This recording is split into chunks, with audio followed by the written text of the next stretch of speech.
Assalamualaikum warahmatullahi wabarakatuh.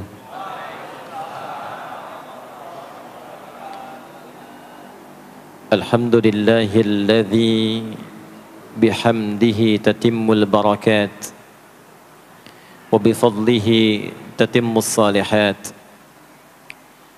Assalatu wassalamu ala rasulillahilladzi bisalawatihi tatimmus syafa'at.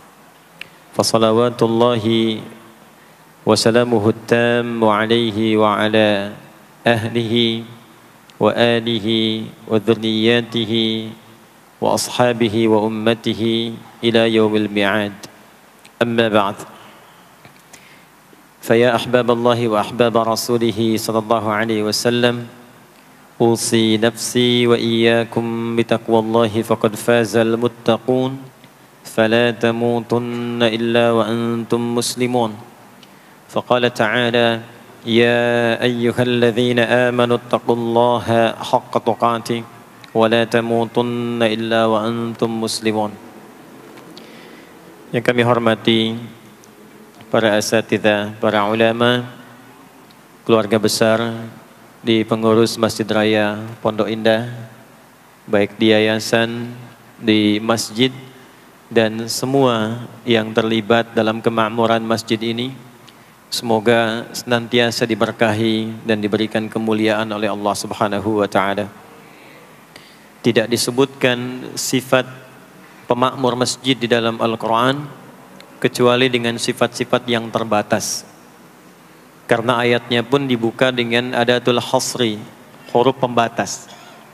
Ditemukan di Quran surah ke-9 At-Taubah di ayat yang ke-18. Innama ya'muru masajidallahi. Jika ada ayat Al-Quran dibuka dengan kata innama, adatul hasri, huruf pembatas, maka hukumnya hanya berlaku atau terbatas pada yang disebutkan di ayat saja, tidak keluar dari situ. Saya beri contoh bandingan dulu. Zakat itu dikeluarkan dan disalurkan hanya untuk 8 golongan. Tidak boleh keluar dari 8 golongan itu. Kenapa tidak boleh di luar 8 golongan itu?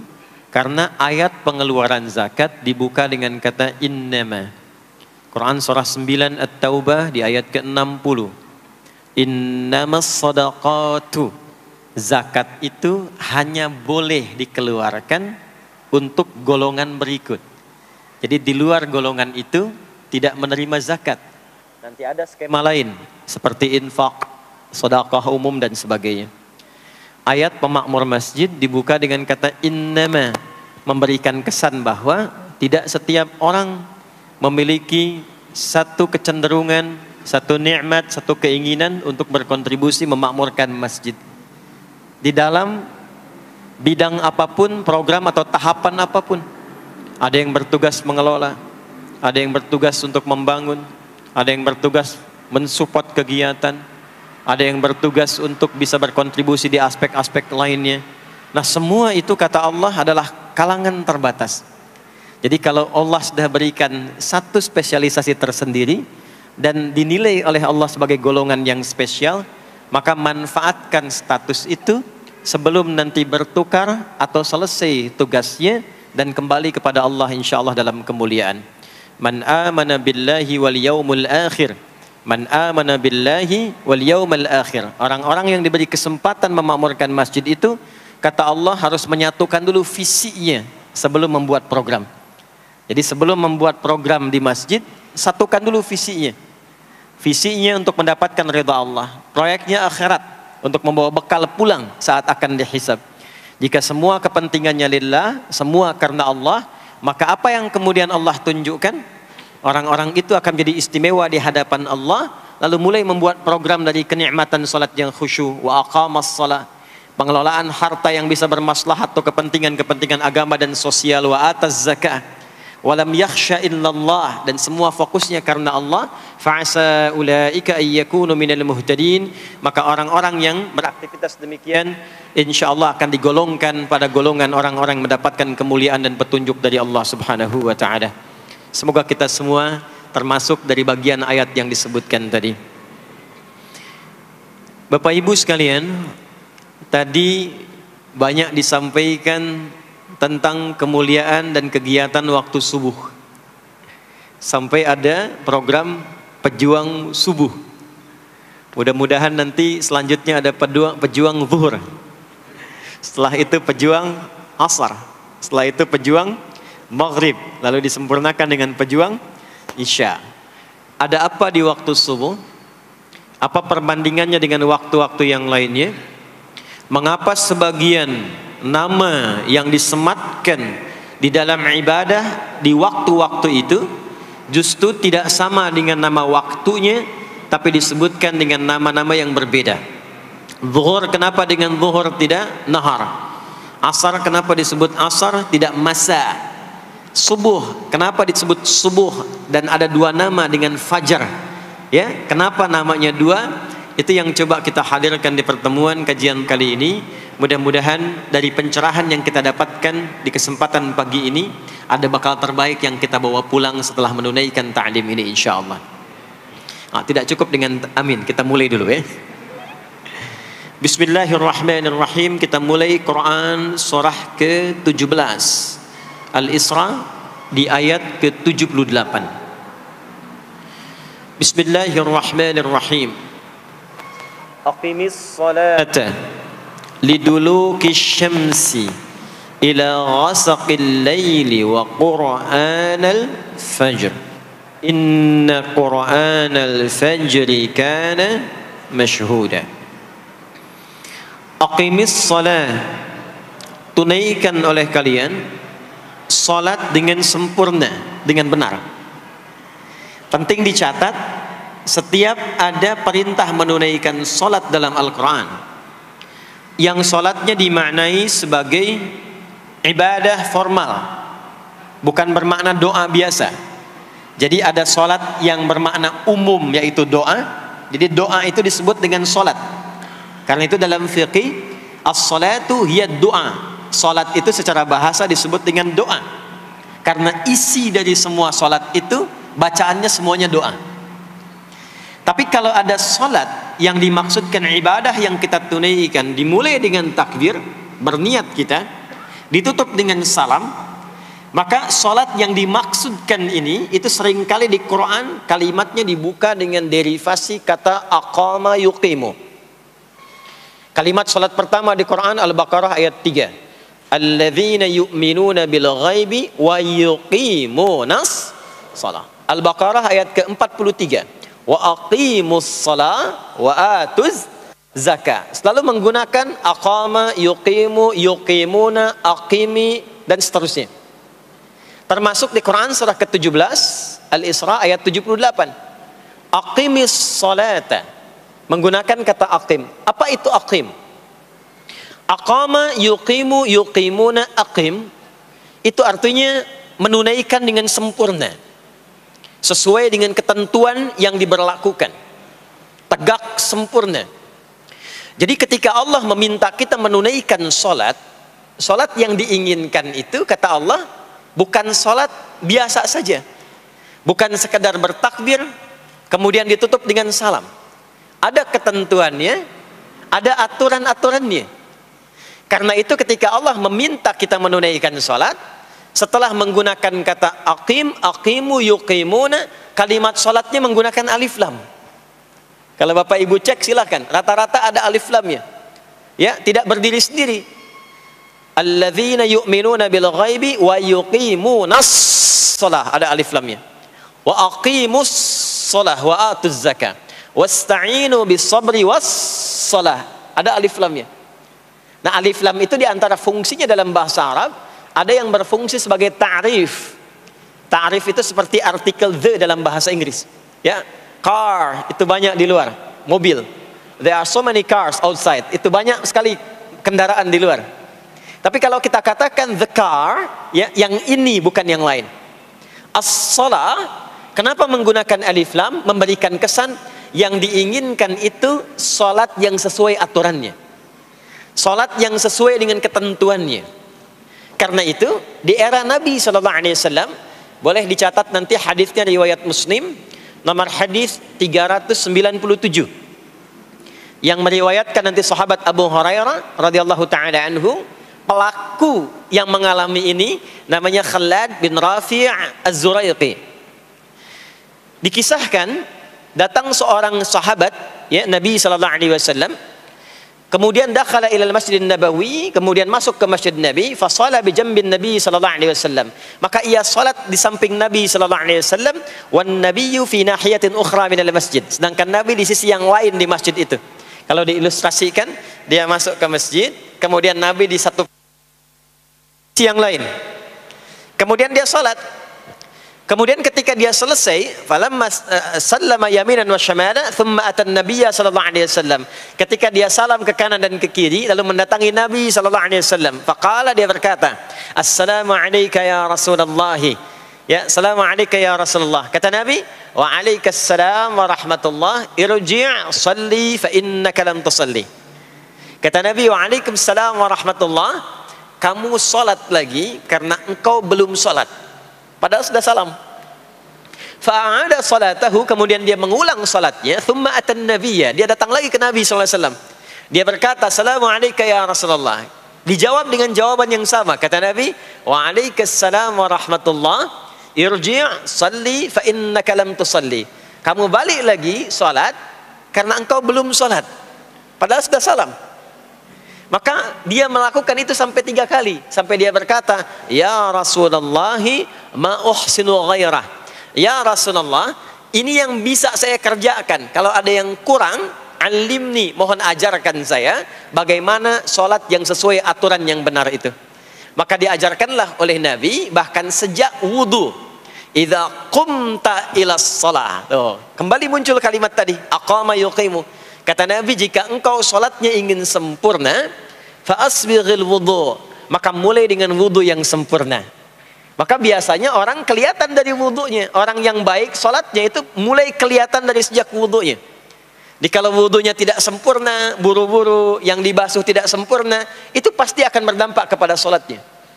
Setelah itu, thumma istaqbil qiblah, lalu menghadap ke arah qiblat, lalu diajarkanlah oleh Nabi tata cara sholat mulai dari takbir sampai dengan selesai salam.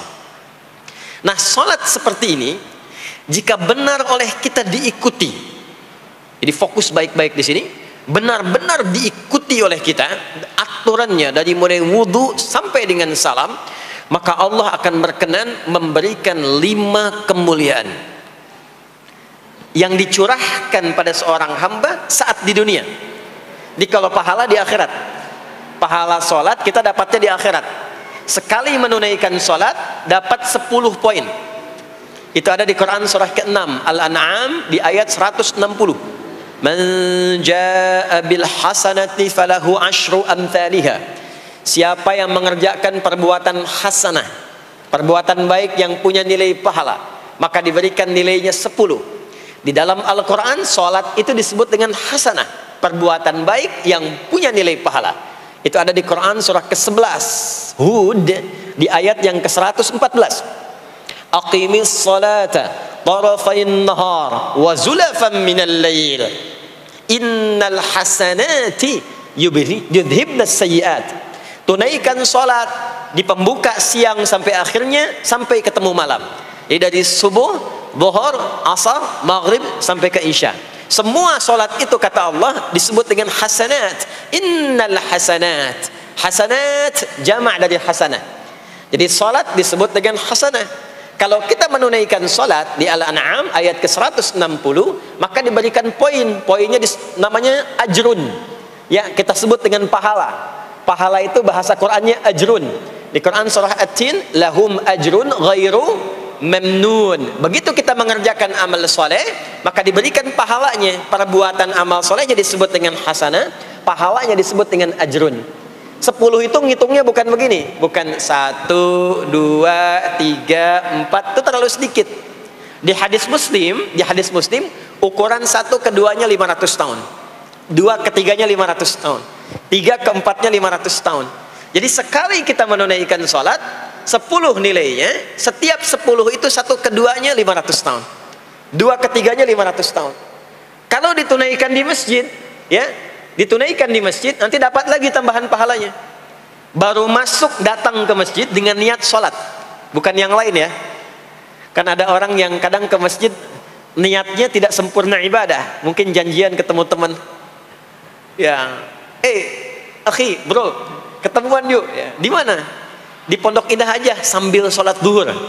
Sambil sholat zuhur, jadi sholatnya sambil, ya, nyambi itu, ya. Substansinya mau ketemu kan, agenda intinya ketemuan sambil sholat zuhur. Nah, kalau kita niatkan mutlak untuk ibadah, apapun itu, mau sholat, mau baca Quran, mau i'tikaf, itu baru datang, baru menginjakkan masjid, masuk dengan kaki kanan, baru datang, itu sudah dicatatkan 25 kebaikan. Belum apa-ngapain. Jarak satu keduanya tadi 500 tahun, dua ketiga 500 tahun. Kalau dilakukan sholatnya berjamaah, maka dapat tambahan 27, kalikan 27. Sudah dapat 10 kali 27 berapa tuh? Ya, 270. Setiap satunya kalikan 500 tahun. Maka sholat di masjid itu bukan main-main. Itu kelihatannya nanti dua. Saat sakaratul maut, pahala itu ditampakkan. Jadi pahala itu bukan sekarang. Pahala itu saat kita pulang. Nanti begitu akan meninggal, ditampakkan itu. Ya, pahala yang telah kita kerjakan itu dalam bentuk amal yang diridhoi oleh Allah. Makanya orang-orang yang rajin beramal saleh, ya, hasanahnya banyak, itu hidupnya tenang. Karena dia merasa tenang, jiwanya pun tenang. Ketika pulang pun dia berada dalam ketenangan. Itu yang menjadikan dia kadang senyum. Ada orang yang akan meninggal itu senyum. Ya, sedang baca Quran, ada yang sedang duduk, ada yang sedang ngaji, ada yang sedang sholat. Saking tenangnya, panggilannya pun tenang. Quran surah 89 ayat ke-27 sampai ayat 30.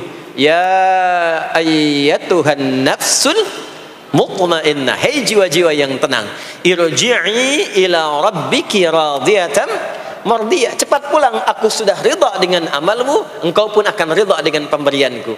Fadkhuli fi ibadi, masuk golongan hambaku. Ibad itu jama' dari kata abdun. Abdun itu adalah nama bagi hamba yang senantiasa memperbanyak ibadah. Ketika dia ibadah punya hasanat, maka dikonfirmasi saat pulangnya, ditampakkan hasanatnya, ditampakkan hasil pahalanya. Itu yang menjadikan, pernah dengar Sayyidah Asiyah, Siti Asiyah? Siapa beliau? Istrinya Fir'aun kan? Ya, kan ada kisah viral dalam Al-Quran. Ketika beliau akan dieksekusi oleh Fir'aun, la'natullahi alaihi, Fir'aun itu akan mengadab, akan menghukum istrinya sendiri, Sayyidah Asiyah. Ketika akan disiksa dan sudah diikat dalam tiang itu, akan disiksa, maka beliau berdoa, Siti Asiyah itu, dan doanya diviralkan di Al-Quran. Rabbi bnili indaka baitan fil jannah wa najjini min fir'auna wa amali. Ya Allah, aku telah berislam, mempertahankan akidahku saat ini sampai dengan sekarang. Maka mohon ya Allah, berikan kepadaku anugerah di surga nanti, bangunkan satu istana di surga, dan selamatkan aku dari buruknya siksa Fir'aun, sehingga menjadi tanda bagi orang-orang yang akan beriman, bahwa beriman itu menyenangkan. Maka apa yang terjadi? Saat sakaratul maut itu ditampakkanlah oleh Allah istana di surganya, maka dia tersenyum. Dalam senyum itu Fir'aun kan gak ada imannya, jadi gak ada koneksinya. Maka mulai menghardik, kata Fir'aun, ini perempuan mau dieksekusi kok malah senyum. Dia nggak tahu kalau dalam keadaan itu surganya sedang ditampakkan, istananya ditampakkan.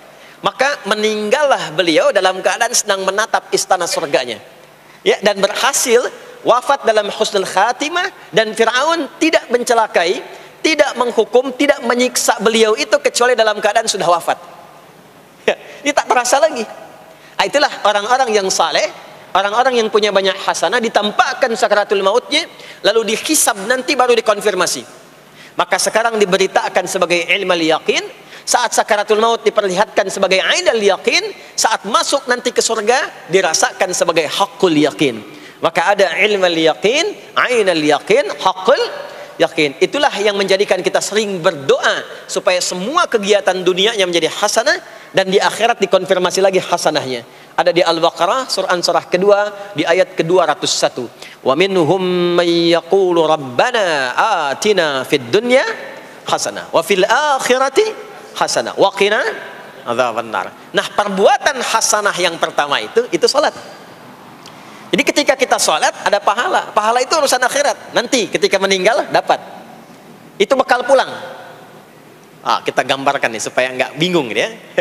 Yuk, kita ilustrasikan sejenak ya. Bismillah.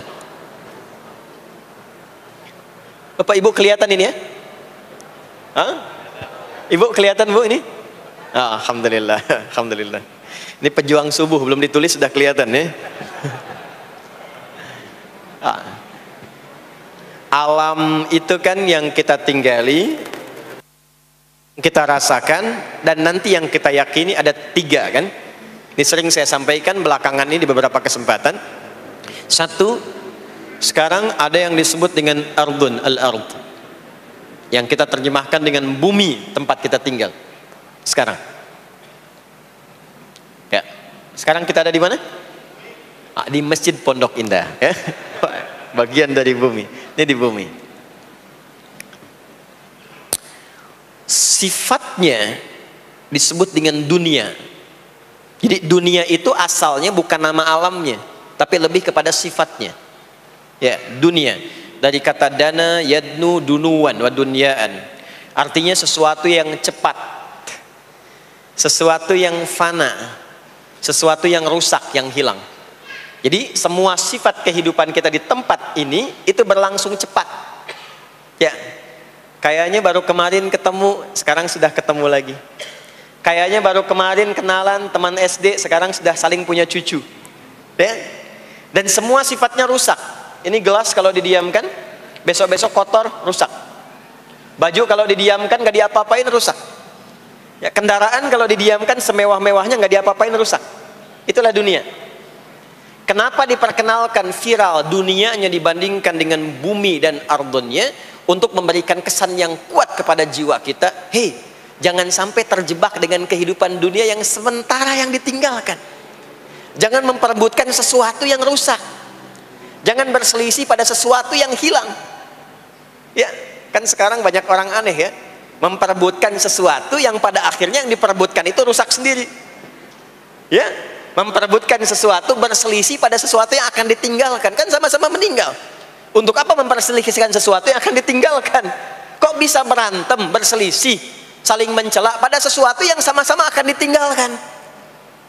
Itulah kenapa sering dipopulerkan dengan nama dunia. Dunia, ingat ya, kita tinggal di dunia ini. Maksudnya apa? Hei, hidupmu sementara. Hei, terkadang kita lupa bahwa itu akan berlangsung dengan cepat. Saat nanti meninggalkan tempat itu, ada tempat lain yang akan kita kunjungi. Setelah dunia apa? Belum ke akhirat. Ada waiting room dulu. Nah, sini ada waiting room. Tempat nunggu sementara sebelum nanti ke alam yang ketiga. Namanya disebut dengan kubur. Afala ya'lamu idza bu'thira ma fil kubur. Surah apa itu? Surah Al-Adiyat, surah ke-100 di ayat yang ke-9. Namanya kubur. Sifatnya disebut dengan barzakh. Ya, alamnya barzakh. Bainahuma barzakhul la yabghiyan. Barzakh itu pemisah. Bukan alam yang sesungguhnya berkehidupan, bukan. Sementara aja pemisah dari alam yang lain. Jadi sekat yang tak nampak sekatnya, tapi memisahkan dua yang berbeda, itu disebut barzakh. Bapak Ibu, kalau kita pernah lihat di lautan atau orang diving menyelam ke laut, atau kita lihat misalnya suka ada program di YouTube ya tentang lautan itu, kan air yang tembus ke laut itu dari mana-mana kan, dari sungai menyatu. Pernah lihat ada bagian lautan tertentu yang nggak nyambung tuh arusnya antara kanan dengan kirinya. Ikan yang di sini nggak bisa tembus ke sini, begitu ke sini balik lagi, sini balik lagi. Nah itu barzakh namanya. Barzakh pemisahnya, nggak kelihatan tapi memisahkan dua bagian yang tidak menyatu. Bainahuma barzakhul la yabghiyan. Alam ini kenapa disebut barzakh? Karena dia memisahkan antara kehidupan di bumi dengan sifat dunia dengan kehidupan di alam yang ketiga, namanya akhirat. Akhirat. Kalau sudah ada taknya, ada akhir, ada akhirat. Kalau sudah ada taknya di ujung, itu artinya ujung sesuatu yang gak ada awal lagi setelah itu. Ya sudah berakhir di situ. Ya. Di kalau di sini meninggal, masuk ke sini. Di sini selesai, ke sini ke akhirat. Tapi kalau kalau di akhirat ini ujungnya nggak ada meninggal lagi, ya, nggak ada wafat lagi, nggak ada meninggal lagi. Jadi nggak usah update status kalau di sini, statusnya akan abadi. Kalau di sini masih berpindah-pindah, ya, mau status apapun dunia akan ditinggalkan. Begitu selesai pindah ke sini. Di sini mulai sama. Yang pejabat, yang pengusaha, pebisnis, ya, yang diplomat, yang macam-macam sampai ke sini mulai sama. Almarhum. Nanti bedanya dihisab, begitu sampai sini statusnya akan diraih sesuai dengan amalan yang ada di sini. Nah, mohon izin, mohon maaf, kalau di sini yang semua kita kerjakan, aktivitas kita disebut dengan amal, pekerjaan kita yang melahirkan bekal itu, ya, maka tuntutannya cuma satu, amal saleh. Pastikan semua amal perbuatan yang kita kerjakan soleh. Soleh itu artinya dipandang baik oleh Allah, singkatnya begitu. Kalau makan dengan cara yang soleh, yang Allah senangi. Minum yang soleh. Berpakaian yang soleh. Bekerja yang soleh. Maksudnya kalau Anda cari pekerjaan, cari yang dibenarkan oleh Allah. Jangan bekerja dengan korupsi, jangan bekerja dengan cara menyogok, jangan bekerja dengan mempopulerkan riba misalnya. Kalau makan yang soleh, jangan makan yang haram, jangan makan hasil dari pencurian, itu namanya soleh. Kalau kita kerjakan semua aktivitas kita, pekerjaan semuanya soleh, maka tadi dia akan punya nilai. Nilai itu yang disebut dengan hasanah. Ya. Hasanah ini punya poinnya yang disebut dengan ajrun, yang kita kenal dengan pahala, yang tadi saya terangkan. Nah ini hasanah, ajrun, hasanah ini yang ikut ke alam kubur nanti. Yang ininya tidak amalnya. Contoh gampangnya begini, saya tunjukkan. Ini ada minuman. Ya. Minum itu kan aktivitas standar, amal standar untuk menghilangkan haus. Siapapun bisa minum. Mau yang beriman, mau yang belum beriman. Saya sering katakan belum beriman dengan harapan sama-sama beriman sebelum wafat. Ya, itu adabnya. Maka bagaimana cara minum ini supaya menjadi soleh? Kata Nabi di hadis Al-Bukhari, perhatikan, idza quddimat ta'amu, kalau hidangan disajikan, mau makanan mau minuman, khudh bi yaminika ma yalik, ambil dengan tangan kananmu, thumma sammillah aw iqra bismillahirrahmanirrahim. Maka sebelum diminum ucapkan bismillahirrahmanirrahim. Maka kalimat bismillahirrahmanirrahim itu yang akan menjadikan aktivitas minum menjadi hasanah. Dituliskanlah pahalanya, namanya ajrun. Minumannya itu selesai, itu masalah dunia. Hausnya hilang, keluar jadi kotoran, itu minumannya. Jadi gelasnya nggak ikut ke alam kubur. Ya, minumannya nggak ikut. Yang ikut apanya? Ini hasanahnya. Jelas sampai sini? Karena itu, semua aktivitas yang kita kerjakan dalam berkehidupan itu pasti ada pedoman dalam Al-Quran dan hadis detailnya untuk membimbing semua aktivitas kita menjadi soleh. Pedoman itulah yang sering kita kenal dengan nama doa namanya.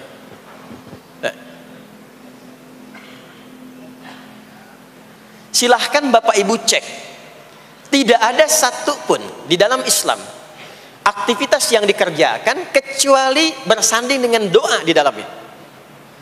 Coba cek ya, bangun tidur sudah ada doanya? Sudah.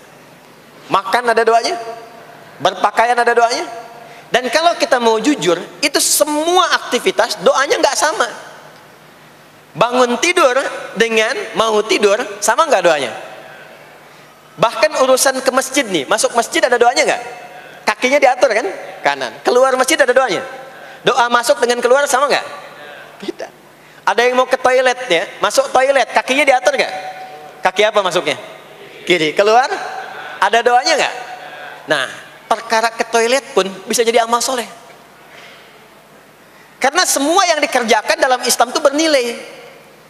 Allah itu ingin mendidik kita, jangan sampai melakukan sesuatu yang tidak ada manfaatnya. Dan kalau sudah ada manfaat, jangan tanggung. Jangan hanya jadikan kegiatan itu terbatas pada satu alam saja. Dunia dapat tapi alam kubur gak dapat. Dunia dapat tapi akhirat gak punya bekal. Gimana nanti pulang ke akhiratnya? Ya. Saya mau tanya sebentar. Maaf ya. Kita yakin nggak bahwa kita akan meninggal? Saya ulang, yakin nggak akan meninggal? Baik. Sekarang pertanyaannya, kalau sekiranya meninggal, pindah alam atau tidak? Pindah kan? Makanya diumumkan di Masjid Raya Pondok Indah, Inna lillahi wa inna ilaihi rajiun. Telah meninggal dunia, telah meninggalkan dunia. Artinya keluar dari sini. Sekarang kita pakai hukum dunia sebentar. Biasanya begini, kalau orang pindah tempat, walaupun ada di satu alam, itu pasti butuh bekal. Dan kadang bekalnya nggak sama. Contoh, nanti Ramadan, setelah itu masuk Idul Fitri. Biasanya ada mudik ya. Mungkin nggak mudik kalau nggak ada bekal. Saya sering perhatikan setiap tahun, orang itu mau mudik kalau ada bekalnya. Masya Allah, cuman motornya bebek, ya. Tapi kan bekalnya ada yang singa, ada yang sapi, ya. Itu ditambah lagi pelepah pisang, kasih dus lagi, kasih tulisan, sayang tunggu aku pulang, gitu kan? Kan dikumpulkan kan? Dan saya pernah tanya, kenapa mas gak pulang? Gak ada bekal pak katanya. Jadi orang mau pindah tempat saja, itu perlu ada bekal. Anda kesini kalau nggak ada bekal nggak mungkin sampai. Sekarang kalau pindah dari Indonesia ke Singapura, sama nggak mata uangnya? Beda. Di Malaysia sama nggak? Semakin jauh ke Saudi, ke Amerika, hukumnya mengatakan setiap pindah tempat pasti bekalnya beda. Jangan pernah kita mengharapkan atau membuat hukum sendiri ketika pindah tempat. Jadi sesama dunia saja tempatnya, bekalnya sudah beda. Sekarang Anda menginginkan pindah alam dari dunia ke kuburan, bekalnya pengen sama, mustahil. Makanya sejak kita meninggalkan dunia, semua paket dunia tanggal di atas. Pindah ke bawah, selesai. Nih bajunya ini nggak akan ikut nih. Ganti. Ya, namanya kafan kan? Dan di kafan itu sudah nggak ada kantongnya. Coba dicek tuh, ada kantongnya nggak kan kafan tuh? Nggak ada. Dan ini nggak akan dibawa nih handphone yang bagus, lagi dipakai ngerekam nih. Nggak akan ikut. Ah, saya mau dipakai aja, ntar kalau malaikat nanya, man buka. Nih, sudah pernah ikut kajian. Rombongan Ustadz Adi. Ya, beda, ini beda alam. Maka yang ikut apanya? Yang ikut tuh hasanahnya, value-nya, nilai kebaikannya. Ini yang kita yakini, ini yang kita imani. Jadi mumpung masih ada kehidupan, perbanyak. Kalau dulu sadar banyak yang salah, sekarang sisanya ganti dengan yang soleh. Kalau sudah diperlihatkan, sekarang kan banyak yang viral di YouTube, dilihat, didengar oleh telinga kita, disimak oleh kita, orang meninggal sedang sholat, orang meninggal setelah menjadi pemulung kebaikan, orang meninggal dalam keadaan baca Quran, diperlihatkan di mata kita. Kok bisa buka YouTube yang keluar di beranda itu? Itu kan hidayah. Jadi kalau sudah ditampakkan di depan mata, ya, didengar oleh kita, terlihat langsung, maka yang disadari salah yang dulu ganti dengan yang soleh sekarang. Kalau tidak kita lakukan, maka rugi kita saat pulang. Ini yang dimaksud surah ke-103. Wal asr. Innal insana lafi khusr. Illa alladhina amanu wa amilus salihat. Amal saleh. Nah, ini nanti yang dibawa pulang ke sini. Ya, sini. Nah, bagaimana melatih supaya semua kegiatan kita itu jadi soleh? Gimana latihannya? Karena nggak mudah untuk melakukan itu. Belum tentu bangun itu langsung soleh, itu belum tentu. Belum tentu kita makan itu mendapatkan sumber yang benar, dengan cara yang benar. Bagaimana melatihnya? Maka Allah berikan kepada kita waktu-waktu khusus untuk berlatih diri tersambung dengan Allah, yang dengan ketersambungan itu akan menjaga kita di semua keadaan, baik berdiri, jalan, duduk, kerja di kantor, tidur, rebahan. Sekarang banyak kaum rebahaners, ya, tiduran, itu dipastikan kalau tersambung dengan Allah, terkoneksi, semuanya soleh. Karena kalau ingat, ya, saya duduk ingat Allah. Kalau ingat di pekerjaan ingat Allah, mustahil kita bisa menuliskan sesuatu yang Allah tidak sukai. Tambahin nolnya, ya, bikin paraf, tanda tangan pada proyek yang tidak benar, mustahil. Karena ketika sedang tanda tangan ingat Allah. Ya. Nah, dalam bahasa Arab, sesuatu yang tersambung dengan kuat sehingga selalu menempel dan sulit terpisahkan, itu bahasa Arabnya disebut dengan silah. Dari wasala yasilu silah. Ibadah yang melatih kita untuk terus tersambung sehingga ingat pada Allah di setiap keadaan, yang dengan ingat itu menjadikan otomatis amal perbuatan kita ingin dipastikan diridhoi dan disukai oleh Allah sehingga berubah menjadi soleh. Ibadah yang melatih kita untuk mendapatkan itu disebut dengan solat namanya. Solat. Makanya solat disebut solat bukan hanya mengandung unsur doa, tapi latihan yang Allah berikan kepada kita untuk mengoneksikan diri kita sehingga dalam semua kegiatan kita ingat Allah. Itu yang dimaksud di Quran surah keempat An-Nisa di ayat ke-103. Ya. Fa idza qadaytumus salata, maka jika Anda telah tuntas mengerjakan salat, fadhkurullah. Ciri orang yang berhasil salatnya adalah dia mampu mengoneksikan dirinya dengan Allah. Makanya kalau sudah selesai salat, kita sudah ingat Allah. Nah, kalau belum ingat Allah, diminta coba ingat lagi. Selesai salat, jangan buru-buru meninggalkan tempat kita salat. Ingat dulu, sambungkan dulu, sehingga saat keluar dari tempat kita salat sudah ingat Allah. Bahasa Arabnya mengingat Allah itu disebut dengan zikir, zikrullah. Karena itu salat disebut dengan zikir. Buka Quran surah ke-20 Thaha ayat ke-14. Saya nggak akan keluar dari Quran hadis sehingga nggak bisa didebat. Nggak bisa didebat. Anda nggak bisa debat karena ini bukan pikiran, karena ini Quran dan hadis. Quran surah ke-20 Thaha ayat ke-14. Innani anallahu la ilaha illa ana fa'budni wa aqimis salata lidzikri. Salat disebut dengan zikir. Zikir itu artinya ingat. Makanya tadi saya katakan di awal, salat itu melatih kita supaya ingat Allah. Karena itu ketika kita salam, assalamualaikum warahmatullahi wabarakatuh, assalamualaikum warahmatullahi wabarakatuh, belum ingat kita kepada Allah, maka diminta zikir pasca salat. Setelah salat ada zikir kan? Dan zikir pertamanya apa? Hadis Muslim, astaghfirullah, astaghfirullah, astaghfirullah. Itu yang paling singkat. Kalau mau agak panjang, astaghfirullahalazim, alladzi la ilaha illa huwal hayyul qayyum wa atubu ilaihi. Kenapa istighfar? Karena kita memohon ampun kepada Allah kalau dalam sholat tadi belum nyambung sama Allah. Karena ada orang yang saat sholat bukan ingat Allah, dia masih ingat dunia. Padahal dari sejak awal sholat sudah diminta buang urusan dunia ke belakang. Makanya kita bertakbir, itu ada kitabnya. Asrarus shalah, nadharat fi ma'anis shalah. Ketika Anda mulai bertakbir, takbir begini, Allahu Akbar. Kenapa mengangkat tangan gini salah satunya? Di antara maknanya, buang urusan dunia ke belakang. Pasrahkan dirimu kepada Allah. Kalau sholatnya ingin khusyuk, jangan bawa urusan dunia ke dalam sholat. Buang. Yang menjadikan seseorang kurang khusyuk begitu takbir, dunia masih dibawa. Lisannya berucap Allahu Akbar, tapi pikirannya motor hu akbar, mobil hu akbar, ya kan? Status tuh belum diupdate hu akbar, ya, miss call belum dibalas hu akbar. Itu bermasalah, sehingga mudah dikerjai setan. Ada setan namanya khanzab di Sunan Abu Daud. Saat seseorang mulai bertakbir, kata Nabi, fayaqulu syaitanu, di situ setan mulai beraksi. Sebelum takbir kita dibikin fokus. Anda silahkan praktekkan. Kalau mau sholat rasanya fokus. Tapi mulai bertakbir Allahu Akbar, setan mulai beraksi, kata Nabi. Udhkur kata, udhkur kata. Ingat ini, ingat itu. Hatta la yash'ural musalli kamrak'atan yusalli. Sampai ada orang sholat yang tidak sadar berapa rakaat sedang menunaikan sholatnya. Subuh berapa rakaat tadi?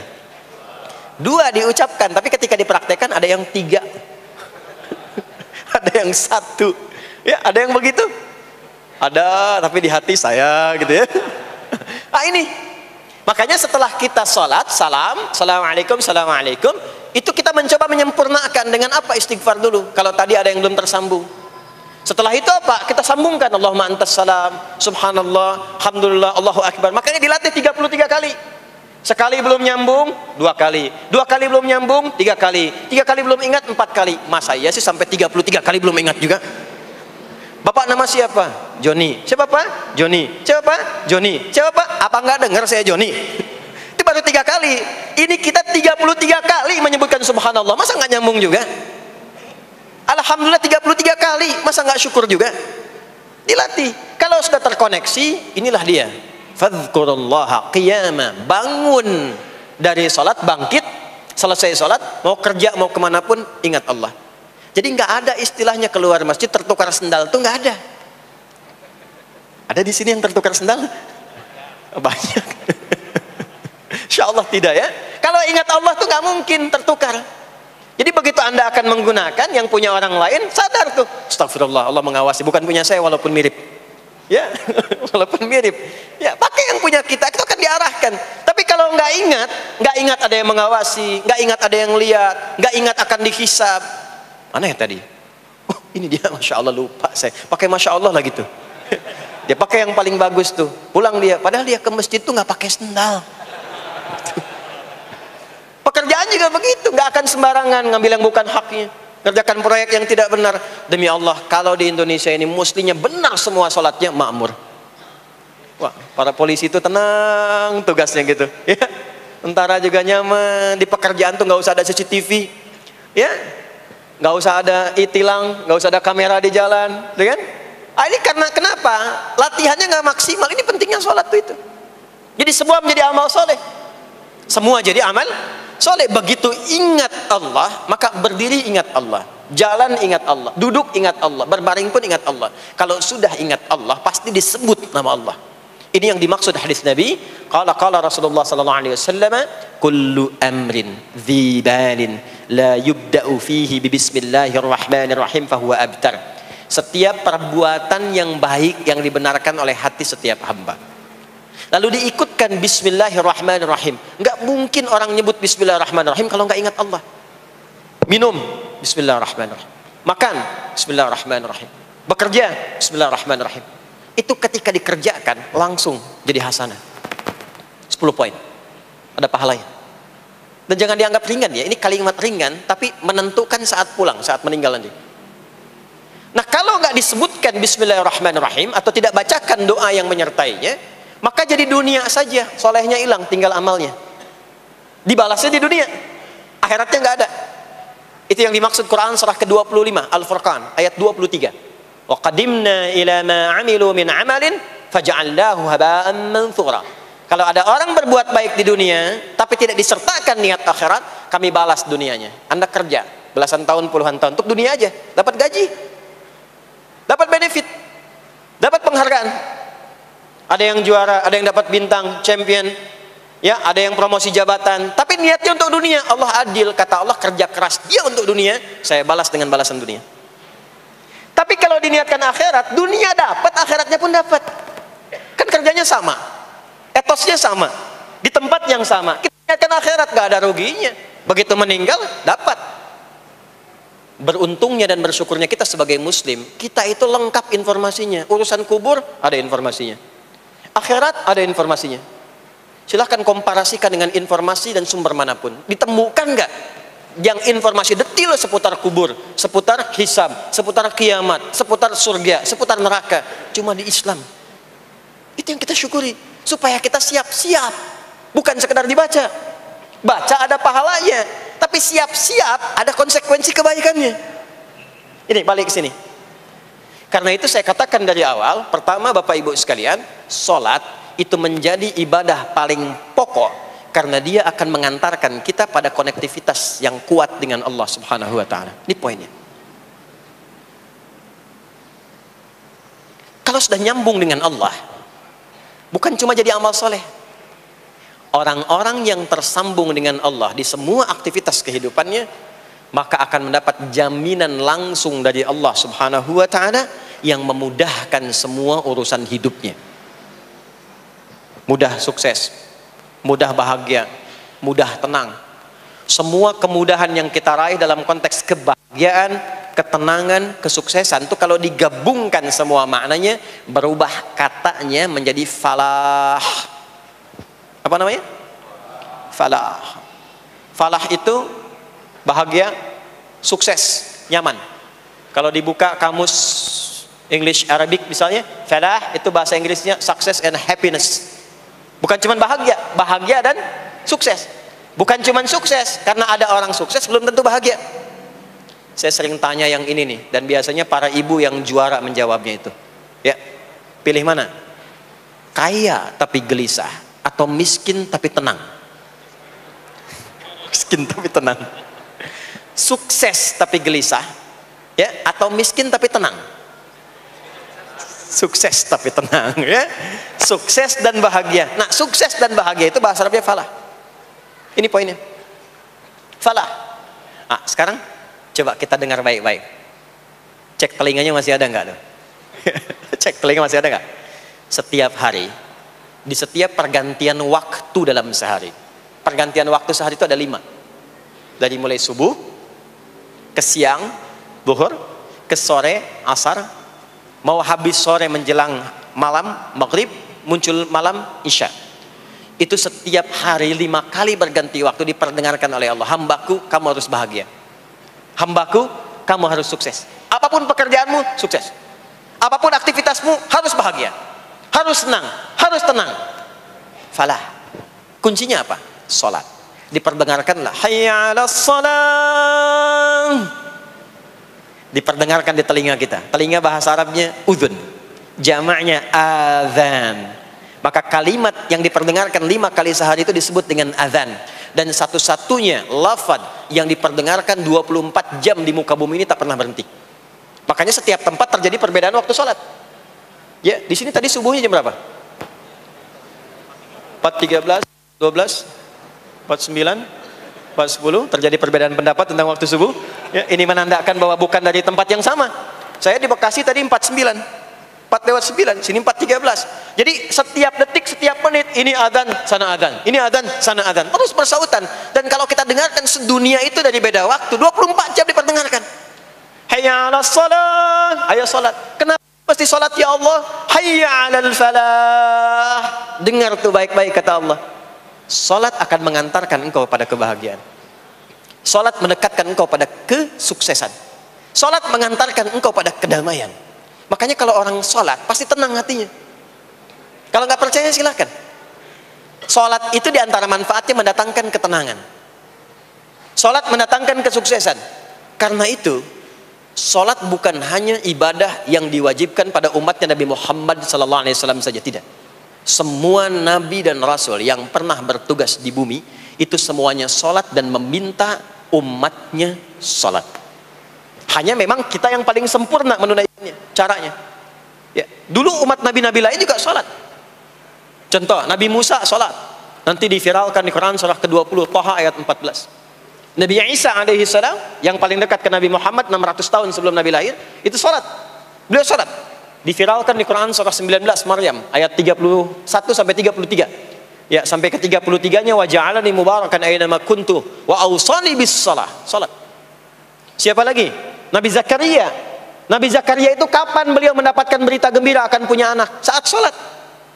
Jadi berdoa, masuk ke mihrabnya Maryam, melihat Maryam punya banyak keistimewaan, maka beliau salat di mihrabnya itu. Di Quran surah ketiga Ali Imran ayat 38 sampai 39. Hunalika da'a Zakaria rabbah qala rabbi habli min ladunka dzurriyyatan thayyibah innaka sami'ud du'a. Turun jawaban, fanadathul malaikatu wa huwa qa'imun yusalli fil mihrab anna Allah yubashshiruka bi Yahya. Jadi Nabi Zakaria itu dapat berita akan punya anak namanya Yahya saat salat. Di salat itu kalau dikerjakan bisa berdampak pada percepatan terkabulnya doa. Minta apapun dijawab sepanjang maslahat. Makanya nanti untuk umat Nabi Muhammad jangan tunggu, panggilan salatnya adalah panggilan langsung dari Allah. Minta, punya masalah apa? Aku selesaikan kata Allah. Di salat itu bukan main-main, bukan beban, bukan sekedar kewajiban, tapi kewajiban yang dipaksa untuk membahagiakan kita. Kalau Allah nggak sayang, nggak akan disuruh salat. Pak, Bu, itu panggilan salat. Perhatikan panggilan pertamanya, Al-Baqarah ayat 45. Wasta'inu bis sabri was salah. Kata Allah, hei hambaku, kalau engkau punya masalah, sabar dulu, terima. Karena aku titipkan masalah itu kepadamu untuk meningkatkan kualitas hidupmu, bukan ingin membebanimu. Dan tidak mungkin aku uji engkau dengan masalah itu kecuali engkau mampu mengatasinya. La yukallifullahu nafsan illa wus'aha. Nah sekarang bawa itu lewat sholat, minta solusi kepada Allah. Terima dulu dengan sabar. Setelah itu belajar untuk meningkatkan kualitas hidup, dan bawa lewat sholat, minta solusi. Ternyata saat kita menunaikan sholat, Itu diperintahkan oleh Allah. Minta, punya masalah apa? Makanya kita katakan, begitu Allah perintahkan wasta'inu bis sabri wassalah. Hei, kalau punya masalah terima dengan sabar, minta tolong, minta solusi kepada Allah lewat salat. Maka ketika kita minta, kita robah kalimatnya dari wasta'inu, kata perintah, menjadi bentuk permohonan, fi'il mudhari. Iyyaka na'budu wa iyyaka nas. Itu ketika Anda mengucapkan iyyaka na'budu wa iyyaka nasta'in, fikihnya begini, ucapkan di lisan, hadirkan dalam hati dan pikiran kita masalah apa yang sedang kita rasakan. Minta kepada Allah solusinya. Minta. Jadi bukan sekedar diucapkan. Karena hadis qudsinya berbunyi begini, hadis qudsinya. An Abi Hurairah radhiyallahu ta'ala anhu qala, qala Rasulullah sallallahu alaihi wasallam, qala Allah azza wa jalla, Allah berfirman. Saya langsung saja ke bagian kalimat iyyaka na'budunya. Idza qala al-'abdu, kalau seorang hamba berkata dalam salatnya, iyyaka na'budu wa iyyaka nasta'in, ya Allah, sekarang hamba salat kepadamu, ibadah hanya kepadamu, seperti yang kau perintahkan. Maka hamba memohon kepadamu, ya Allah, seperti yang kau janjikan. Wa iyyaka nasta'in. Lalu hadirkan dalam benak kita, ya Allah, engkau maha tahu sebelum hamba ungkapkan. Hamba punya persoalan ini. Mohon kepadamu, ya Allah, hilangkan semua masalah itu. Berikan hamba solusi yang terbaik. Berikan hamba keberkahan darimu. Itu sekilas hadir dalam jiwa kita. Maka apa yang terjadi? Qala Allah azza wa jalla, dijawab kalimatnya itu, hadza baini wa baina 'abdi wa li 'abdi ma sa'al. Ini perjanjian antara aku dengan hambaku. Kalau hambaku benar sholatnya sampai kalimat ini, apapun yang dia mintakan sekarang, aku akan kabulkan. Sepanjang itu ada maslahat untuk dirinya. Dicontohkan itu oleh Nabi Zakaria. Beliau itu minta saat berdiri, Pak, bukan saat sujud. Dimulai dari berdiri. Nanti akumulasinya saat sujud. Itu berdiri aja, kalau benar mintanya dikabulkan. Tidak menunggu selesai sholat. Dan ada fikihnya, nggak sembarangan, ada fikihnya nanti. Ada fikihnya, ya, ada tuntunannya. Alhamdulillah. Poinnya adalah sholat itu solusi. Makanya jangankan Nabi yang tadi saya sebutkan, Nabi Ismail, itu saking pentingnya sholat, wasiat beliau yang diviralkan di Al-Quran untuk semua keluarganya, sholat. Ada di Quran surah 19 Maryam ayat 55. Wa kana ya'muru ahlahu bis salah. Kata Allah, dan tercatat Ismail itu pernah berwasiat meminta semua keluarganya, hei, sholat. Jadi kalau kita mau urut sampai ke atas, semua sholat. Muhammad sallallahu alaihi wasallam bin Abdullah bin Abdul Muttalib bin Hashim bin Abdul Manaf bin Qusay bin Murrah bin Kilab bin Ka'ab bin Ghalib bin Fikir bin Malik bin Nadar bin Kinana bin Khuzaimah bin Mudrikah bin Ilyas bin Nizar bin Mudar bin Ma'ad bin Adnan bin Addi bin Adri bin Muqawwam bin Nahur bin Tarikh bin Ya'rub bin Yasjub bin Nabit bin Ismail alaihi salam bin Ibrahim alaihi salam bin Azar atau bin Nahur bin Abir bin Kinan bin Arfakhshad bin Sam bin Nuh alaihi salam bin Mikhlail Matusyalah bin Kinan bin Anwas bin Thith bin Adam alaihi salam. Semua salat. Coba ulangi itu. Semua salat. Para nabi salat, para rasul salat. Anda bukan nabi, bukan rasul, nggak mau sholat, dan pengen mudah hidupnya, pengen masuk surga, Firdaus lagi, Anda sehat. Jadi ini pentingnya sholat itu bukan cuma kewajiban, tapi diwajibkan, dipaksa dengan wajib itu supaya bahagia, supaya falah. Makanya kalau ada panggilan azan, cara memahaminya ini falah. Oh, ini solusi saya di sini nih, kebahagiaan saya ada di sini, kesuksesan saya ada di sini. Ya, makanya ketika dipanggil oleh muadzin, hayya 'alas shalah, labbaik, siap saya. Di sini. Ini poinnya. Nah, saya sambungkan kembali, ya. Ketika seseorang dilatih lewat salat dan sudah mulai tersambung dengan Allah Subhanahu wa taala, maksudnya ingat Allah, tertatalah semua aktivitasnya. Maka berubahlah lewat salat ini, lewat latihan ini, semua kegiatannya berubah, didorong menjadi amal soleh. Karena itu setiap orang yang sholatnya benar, yang pertama dianugerahkan oleh Allah kepada orang sholat itu bukan dunia, tapi perubahan perilakunya menjadi lebih baik. Jadi bukan kaya dulu, ya. Abdurrahman bin Auf tuh hijrah masuk Islam, dilatih sholat, malah hartanya hilang semua dirampas. Tapi setelah itu jadi apa? Jadi orang paling kaya, ya. Abu Bakar As-Siddiq, Utsman bin Affan, Umar bin Khattab, Pertama kali masuk Islam kan latihannya sholat. Apakah langsung kaya? Jadi pemimpin? Jadi diplomat? Amr bin As bisa ekspedisi dari Afrika Utara sampai ke Syam? Tidak. Yang diberikan apa? Perubahan perilaku dulu. Dihilangkan sifat-sifat buruknya, dijaga dengan kemuliaan. Jadi dua sumber yang menjadikan manusia itu buruk dalam nafsunya, itu ada dua. Di nafsu itu nanti punya dorongan untuk mengarahkan kepada yang buruk, namanya fujur. Lawannya nanti takwa. Lawannya takwa. Di Quran surah Asy-Syams surah 91 ayat 7 sampai 10, wa nafsin wa ma sawwaha fa alhamaha fujuraha wa taqwaha. Nah, fujur itu nanti yang membisikkan, mengarahkan kepada hal-hal yang negatif. Itu yang ditunggangi oleh setan. Setan memberikan was-was itu ke nafsu, ke fujurnya. Alladzi yuwaswisu fi sudur. Di dalam sudur ada qalbu, di dalam qalbu ada nafas, di dalam nafas ada fujur. Fujur itu yang digoda. Maka keluarlah kemudian dua hal. Yang pertama ada yang disebut dengan fahsya. Fahsya itu dorongan dari syahwat untuk berbuat yang menyimpang. Pornografi, porno aksi, LGBT, kata-kata jorok, itu fahsya.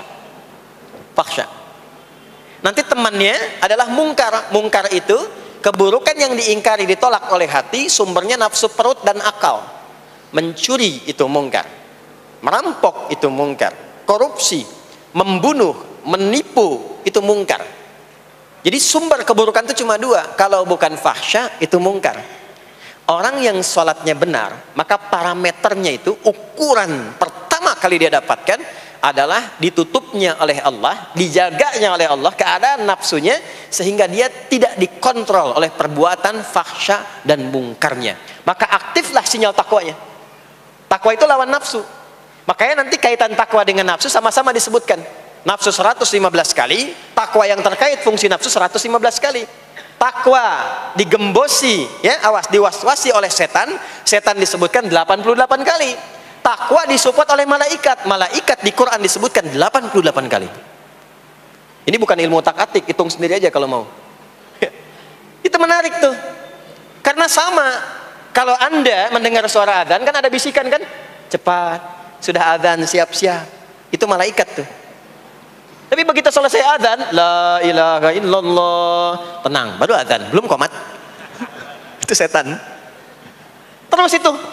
Terus dua-duanya tuh ya memberikan bisikan, yang satu mensupport dan seterusnya. Yang paling menarik adalah kalau sholat kita benar, maka sinyal takwa aktif. Makanya amalan takwa pertama itu sholat. Setelah beriman, amalan takwa pertama sholat. Al-Baqarah ayat 2 dan 3. Dzalikal kitabu la raiba fi hudal lil muttaqin. Siapa muttaqin, orang takwa di situ? Ayat 3-nya, alladzina yu'minuna bil ghaibi wa yuqimunas sholat.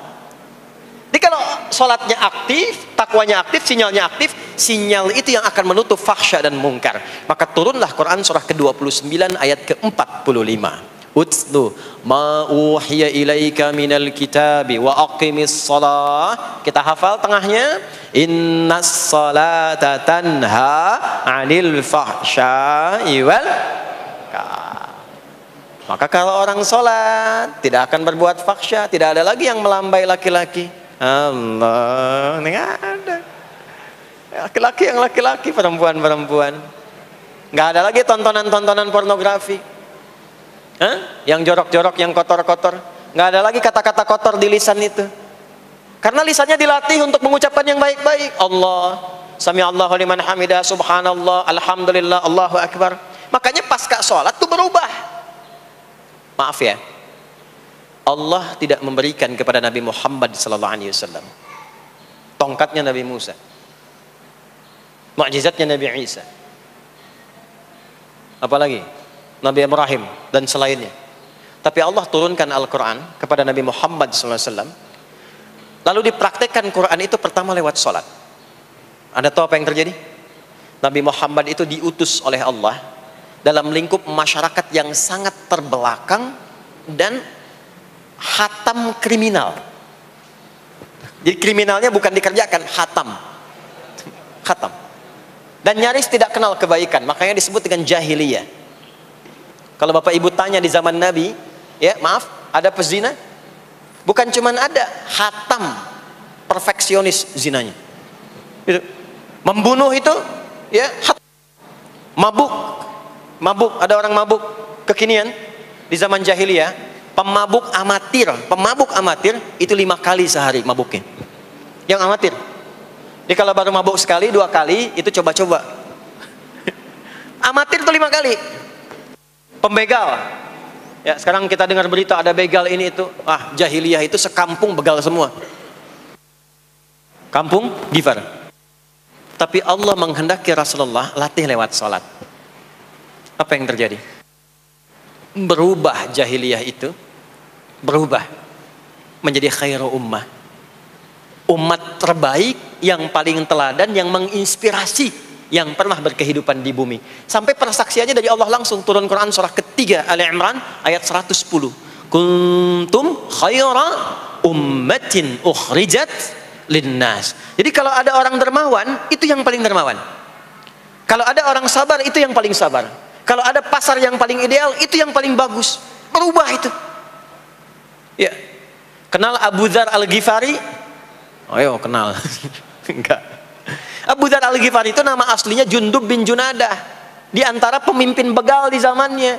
Dari kota Ghifar. Ghifar itu kampung begal asalnya. Ya, alhamdulillah. Masuk Islam. Datang ke Mekah. Bertemu dengan Rasulullah. Begitu masuk Islam, kata Jundub bin Junadah, ya Rasulullah, ausini au kama qala. Berikan saya nasihat. Kata Nabi, pulang sekarang. Kata beliau, enggak, saya mau umumkan keislaman saya depan Ka'bah. Kata Nabi, jangan lakukan. Sekarang orang masih belum tahu tentang Islam, nanti marah kamu dipukuli. Kata beliau, ya Rasulullah, saya ini membegal terang-terangan, masa bersyahadat sembunyi-sembunyi? Maka keluar ke depan Ka'bah, dia katakan, ya ma'asyara Quraisyin, hei semua orang Quraisy. Datang orang. Ushidu bi annahu la ilaha illallah wa anna Muhammad Rasulullah. Aku bersaksi, syahadat la ilaha illallah Muhammad Rasulullah. Kalian mau apa? Dipukulin sampai pingsan. Sampai ketika akan diteruskan, ada riwayat mengatakan datang Sayyidina Ali bin Abi Thalib, ada yang mengatakan Sayyidina Hamzah, ya, bin Abdul Muttalib radhiyallahu ta'ala anhuma jami'an. Datang menyampaikan, jangan teruskan. Kalau ini meninggal, ini wafat, kita akan celaka karena kafilah kita akan lewat desa Ghifar. Kalau lewat Ghifar akan berhasil niaga kita, katanya. Ya, karena akan dihabisi semua ini orang Ghifar. Maka dibiarkan pergi, pulang. Tahu apa yang terjadi? Begitu Nabi hijrah ke Madinah, dikagetkan dengan suara kaki yang berdecak kencang, bang bung bang bung bang bung. Ternyata ada berita gembira, sekampung begal Ghifar itu masuk Islam semuanya, berubah jadi baik. Untuk menginspirasi generasi kemudian, maka dipopulerkanlah oleh beliau kunyahnya dengan nama daerahnya. Sayalah Abu Dzar Al-Ghifari. Al-Ghifari itu maksudnya apa? Dulu saya ini berasal dari Ghifar, kampung saya kampung begal. Cuma karena saya masuk Islam, diajarin sholat, diajarin baik, sekampung baik semua. Ya. Makanya orang-orang Arab setelah itu, bahkan non-Arab, kalau datang memperkenalkan daerahnya. Imam Al-Bukhari, itu nama aslinya bukan Al-Bukhari. Nama aslinya Muhammad. Punya bapak namanya Ismail, punya kakek namanya Ibrahim, kakek buyutnya Al-Bughirah, yang buyutnya Al-Bardizbah. Tinggal di kecamatan Ju'fah, Kabupaten Bukhara, Provinsi Khorasan, sekarang negaranya Uzbekistan. Karena berasal dari Bukhara, datanglah beliau kemudian ke Arab, sekarang ke Jazirah, ke Mekah, ke Madinah, memperkenalkan, saya bukan orang Arab, saya dari Bukhara. Rumusnya tambah alif lam di depannya, ujungnya tutup dengan i. Al-Bukhari, saya dari Bukhara.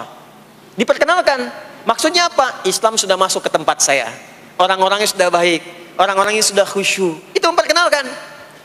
Orang tua kita, Syekh Yasin dari Padang, maka diperkenalkan Syekh Yasin Al-Padangi. Syekh Ahmad Khatib dari Minangkabau, Syekh Ahmad Khatib Al-Minangkabawi. Syekh Abdul Somad dari Palembang, Syekh Abdul Somad Al-Palembangi. Syekh Nawawi dari Banten, Syekh Nawawi Al-Bantani. Ya, nanti ada Pak Ghafur dari Pondok Indah, ya, Masjid Raya Pondok Indah. Datang ke Mekah umrah haji, ana Ghafur Al-Masjid Raya Al-Pondok Indahi. Gitu. Itulah salat. Salat. Jadi salat itu merubah keadaan kita lebih baik. Itulah sebabnya kenapa 5 waktu. Karena Allah inginkan di setiap waktu kita jadi orang baik. Di setiap waktu kita bahagia. Setiap waktu selesai persoalan. Datang masalah subuh, ya, antara subuh ke zuhur kan ada masalah tuh. Nggak mungkin ada orang dari subuh ke duhur nggak punya masalah, tuh nggak mungkin. Tuh wajahnya udah kelihatan tuh. Ya, makanya kita datang ya menghadap kepada Allah, minta diselesaikan, minta diberikan taufik, sujud kita. Diberikanlah solusi. Zuhur ke asar ada masalah, datang saat asar. Asar ke maghrib punya masalah, datang. Makanya semua ulama dulu seperti itu.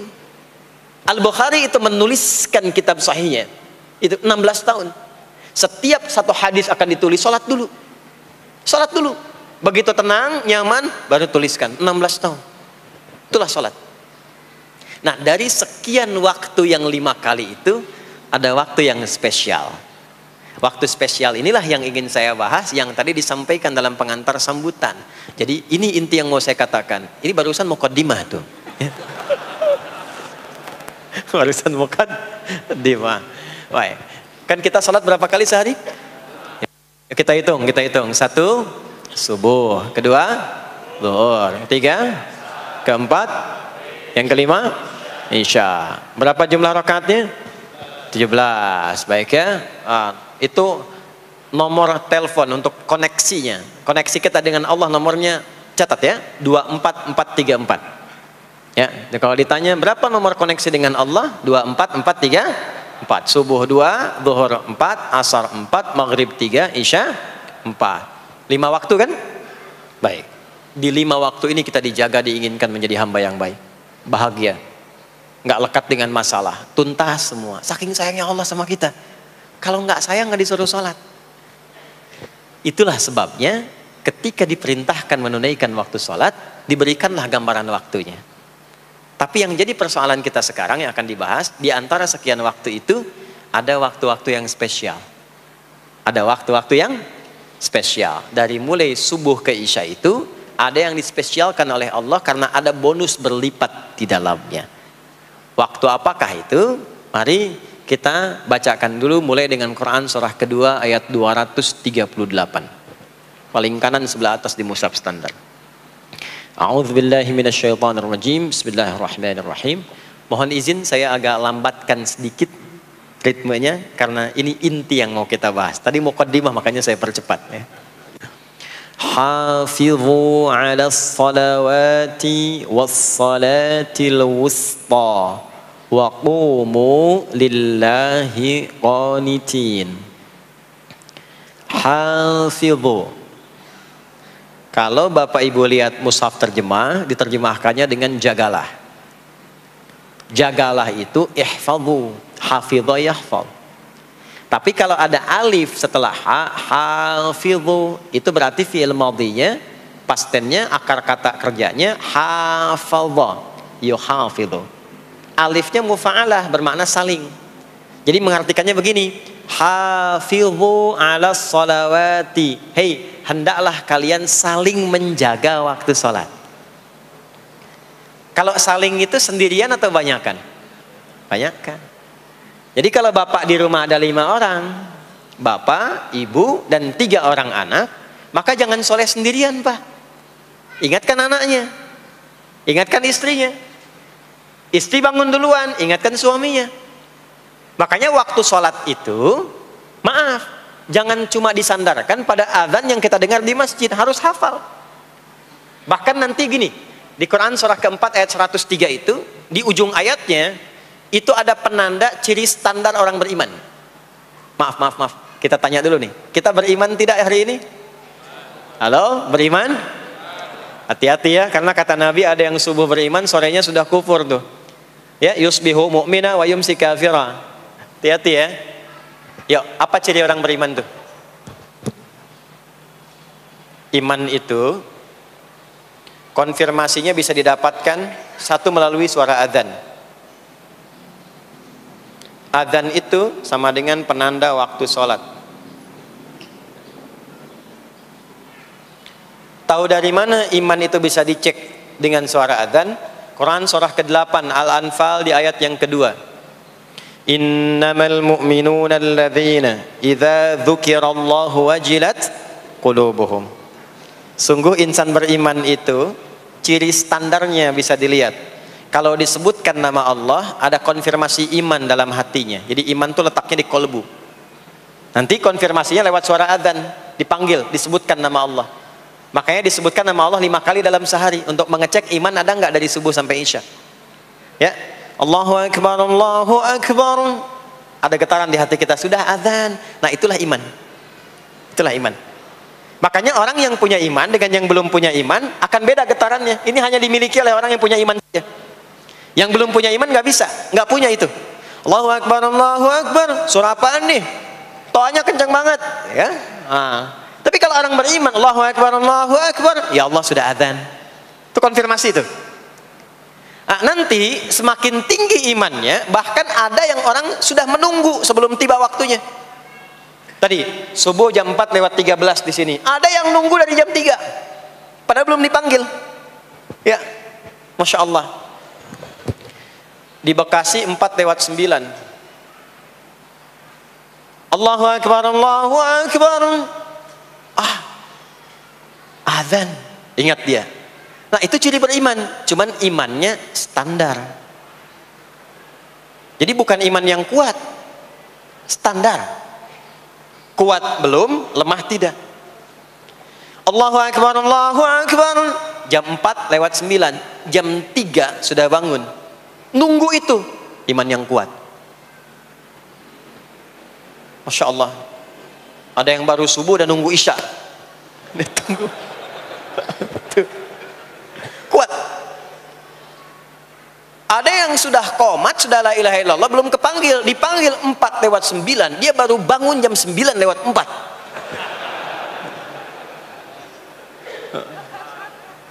Tuh. Nah, ini iman lemah di bawah. Ciri standar, karena dipanggil ingat, maka ciri standar orang beriman itu tahu waktu sholat.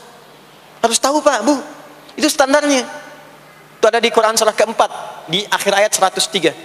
Inna salata kanat 'alal mu'minina kitaban mawquta.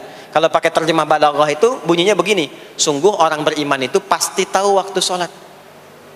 Nah, jadi kalau ditanya jam berapa zuhur nanti belum bisa kita jawab dengan sempurna, itu artinya apa?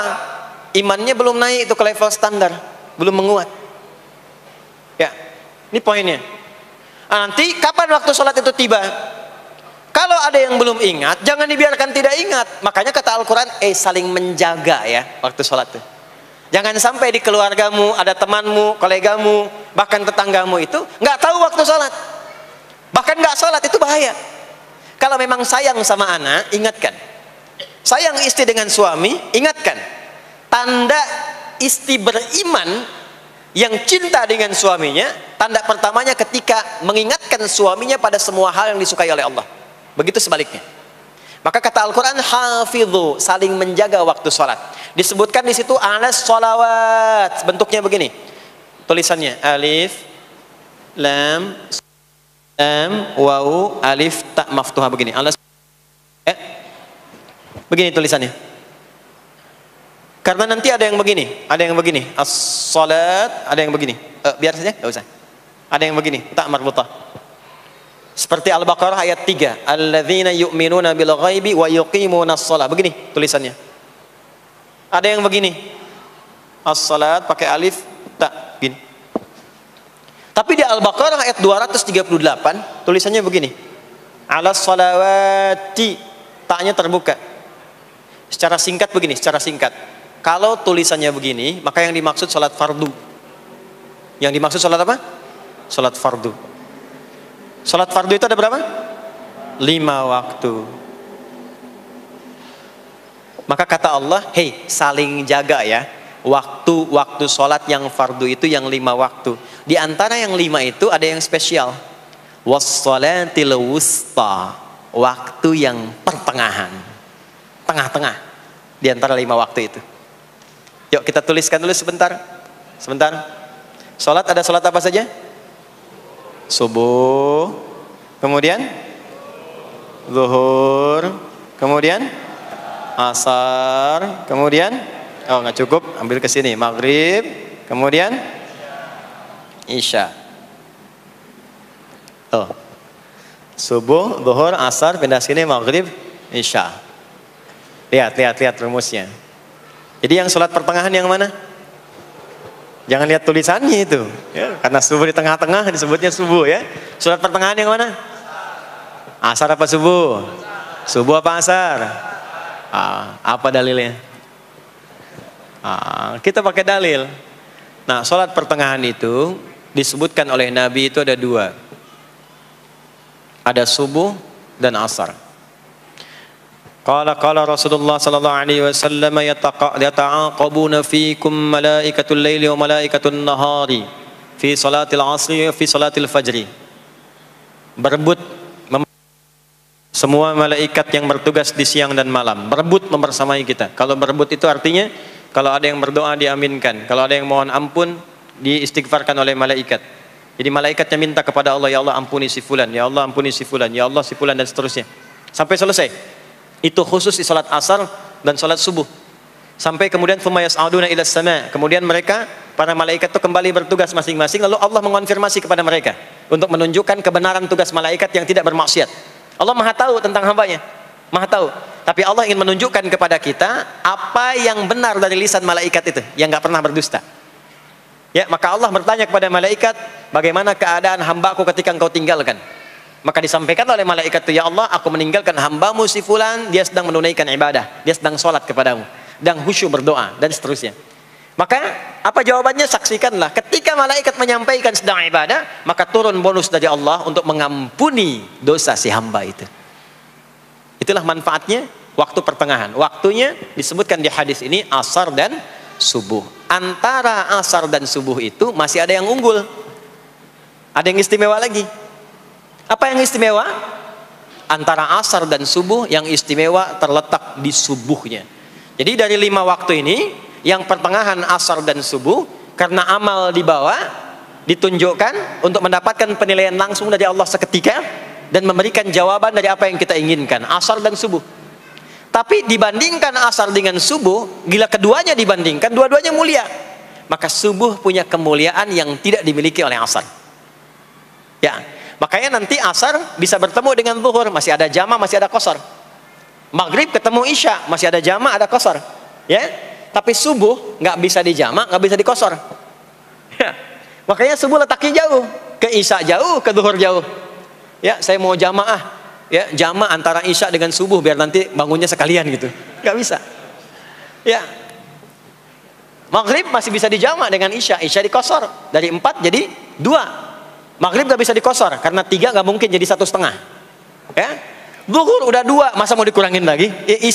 Subuh udah 2, gak mungkin dikurangi lagi. Maka dari itu subuh menyendiri sendiri. Nah, ada apa kemuliaan di subuh itu? Maka turunlah Quran surah ke-17 ayat 78 yang tadi saya bacakan di awal. Aqimis salata liduluki syamsi ila ghasaqil lail. Sampai sini zuhur sampai isya.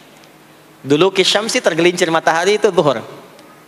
Sampai ghasaqil lail tiba malam itu isya. Lalu ditutup ujungnya wa qur'anal fajr. Khusus untuk subuh itu ditambahkan selain salat ada bahasa Quran di Quran sendiri. Khusus untuk subuh redaksinya ditambahkan dengan Quran. Apa itu Quran? Halo, apa itu Quran? Kalau tidak tahu cepat katakan wallahu a'lam. Apa itu Quran? Wallahu a'lam. Ada Quran, ada Al-Quran. Ada Quran, ada Al-Quran. Kalau yang disebut Al-Quran itu mutlak firman Allah. Dari mulai Al-Fatihah sampai An-Nas. Ini yang terdapat di dalam mushaf ini, di 2 jilid ini. Ya, itu Al-Quran. Kalau disebutkan Quran tanpa alif lam, maka yang dimaksudkan bacaan secara umum. Apakah itu Al-Quran, doa, istighfar, semua bacaan itu Quran. Kemuliaan sholat subuh itu dimulai sejak waktu fajar, matahari mulai keluar sinarnya untuk membelah gelapnya malam, itu sinarnya disebut dengan fajar. Nanti subuhnya saya terangkan di akhir. Sinarnya dibelah, membelah kegelapan malam, fajar shadiq. Maka pada saat itu bukan hanya sholatnya yang punya keistimewaan seperti sholat asar tadi, tapi semua bacaannya langsung dijawab seketika oleh Allah Subhanahu wa taala. Dipersaksikan oleh seluruh malaikat dan dijawab langsung oleh Allah Subhanahu wa taala. Jadi kalau Anda berdoa, maaf, doanya lebih cepat terkabul kalau dipanjatkan dengan cara yang benar dan khusyuk. Kalau Anda istighfar, langsung dijawab. Kalau kita baca Quran, pahala langsung dituliskan berlipat. Itulah kemuliaan waktu fajar. Jadi Allah sendiri yang menyampaikan, bukan cuma sholat yang penting, semua bacaannya itu langsung didengar, langsung direspon, langsung dipersaksikan. Karena itu ada anjuran bahkan dari Al-Quran, dan ini dikerjakan oleh semua sahabat, saking pentingnya sholat subuh itu, waktu fajar itu, bahkan mereka bangun dan menunggu sebelum tiba fajar. Maka disitulah muncul kemudian tahajud. Maka muncullah kemudian istighfar sebelum waktu subuh. Ya, ada amalan, ini saya mau kasih rahasia ya. Tapi tolong jaga, ini antara kita saja di sini. Ya, rahasia. Ada waktu sebelum subuh. Cuman 15 sampai 20 menit kurang lebih. Ingat ya, kalau dikonversi sekitar 15 sampai 20 menit waktunya. Namanya waktu sahar. Sahar, jamaknya ashar. Jamak itu karena setiap hari oleh Allah dikasih itu. Sahar, jamaknya ashar. Rahasianya di mana? Bapak Ibu, ini waktu yang paling cepat untuk terkabulnya doa. Anda mau minta apa saja, hadisnya qudsi. Ibadi, kata Allah, hambaku, siapapun yang bermohon sekarang aku kabulkan, yang minta aku berikan. Wa man istaghfara li ghafartu lah. Siapa yang minta ampunan, istighfar, aku ampuni dia sekarang juga. Baik.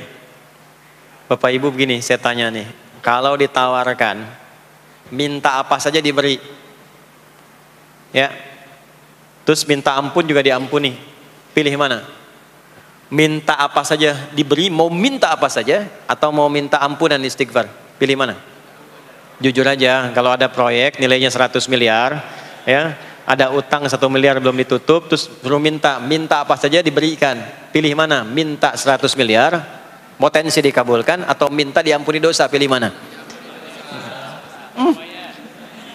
Pilih salah satu, nggak usah dua-duanya. Oh, ada tawaran dikasih 100 miliar atau diampuni dosa, pilih mana? Ampuni dosa. Pelan banget ya. Kata ibu kalau bisa dua-duanya gitu. Coba, kalau ada rumus begini, Anda disuruh memilih apakah dunia dan seisinya atau memilih ampunan Allah, maka pilih ampunan Allah. Karena nanti ada rahasia yang kedua. Banyak rahasia ini. Ada rahasia istighfar. Istighfar itu kalau sudah menyatu dengan jiwa kita, sudah terbiasa maksudnya. Biasa istighfar, dan jadi karakter. Jadi kebiasaan. Bukan hanya pasca sholat, di mobil istighfar, di kantor masuk istighfar, sudah kebawa, udah refleks itu. Faidah keutamaan untuk orang yang rajin istighfar itu ada dua. Satu, diampuni dosanya oleh Allah, yang cirinya nanti akan dijaga dari maksiat. Ya, bukan maksum, karena maksum itu untuk para nabi. Untuk para nabi dan rasul. Manusia nggak ada yang maksum selain nabi dan rasul. Maksudnya apa? Diberikan petunjuk oleh Allah untuk menjaga diri. Sehingga ketika dosanya diampuni, dia nggak berbuat dosa itu lagi. Mata biasa melihat yang tidak baik. Tobat, diampuni dosa mata itu, cirinya adalah mata nggak senang lihat yang nggak baik lagi. Itu dosa mata diampuni. Ciri tobat diterima. Maka istighfar itu menggugurkan dosa-dosa dan menjaga kita dari perbuatan salah. Yang kedua, orang yang sudah terbiasa beristighfar, itu doa cepat dikabulkan, bahkan sebelum ia memintanya dan memohonkannya. Jadi sebelum melafazkannya, itu bisa terjadi Allah sudah mengabulkannya. Itulah kemuliaan istighfar. Nah, orang-orang yang istighfar, menunggu waktu datangnya fajar, itu mendapatkan kemuliaan langsung dari Allah, sampai dikatakan di Al-Quran, disebutkan sebagai orang-orang yang akan menghuni taman surga, yang sekarang sedang beraktivitas di dunia. Itu ada di Quran surah ke-51 ayat 15 sampai 18. Yang istighfarnya di ayat 18. Ya, jaminan surganya ayat 15, 16, 17-nya tentang tahajud. Innal muttaqina fi jannatin wa 'uyun akhidhina ma atahum rabbuhum innahum kanu qabla dhalika muhsinin. 17-nya kanu qalilan minal laili ma yahja'un, bahkan nunggu waktu sahar, nunggu subuh, tahajud dulu. Kemudian 18-nya wabil ashari hum yastaghfirun, istighfar. Sampailah tiba dia waktu fajar subuh. Ya. Itu selesai dia istighfar, dapat kesempatan subuh, salat dulu 2 rakaat. Itu saking tingginya waktu itu, nilainya kata Nabi melebihi dunia dan seisinya. Melebihi dunia dan seisinya. Masya Allah. Makanya muncul kemudian sabda Nabi, raka'atul fajri khairum minad dunya wa ma fiha. 2 rakaat subuh ini daripada dunia dan seisinya. Itu asalnya di sini. Jadi memang subuh itu masih diperjuangkan. Dan subuh itu generatornya, kalau subuh sudah bisa konsisten, yang lainnya ikut.